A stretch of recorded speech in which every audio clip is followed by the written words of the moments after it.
क्या सच में सूरज और ईसा एक होके आकाश के सारे प्लान को फेल करने वाले हैं?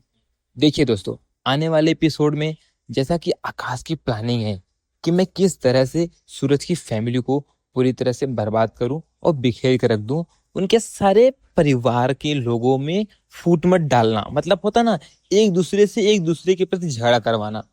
तो ये सब का जो पता था वो सिर्फ ईसा जी को पता था। लेकिन ईसा जी ने अब ये सारी खबर कहीं ना कहीं सूरज को बता रही हैं और सूरज को समझा रही हैं, सूरज को कन्विंस कर रही हैं कि सूरज भी विश्वास करे और सूरज भी मान जाए इस चीज के लिए।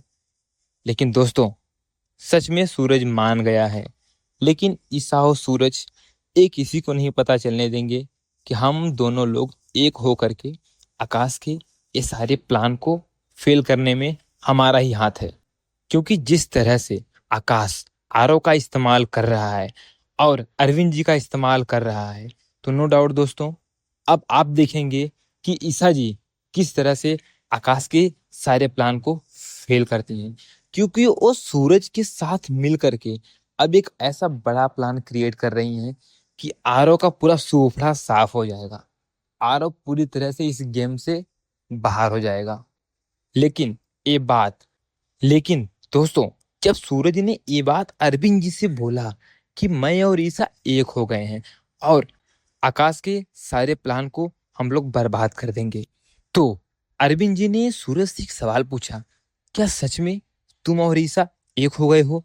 अरविंद जी के चेहरे पर बहुत अच्छी मुस्कुराहट थी। लेकिन सूरज ने बोला, हम और ईसा सिर्फ एक हुए हैं आकाश के प्लान को बर्बाद करने के लिए। हम और ईसा हमेशा के लिए एक नहीं हुए हैं।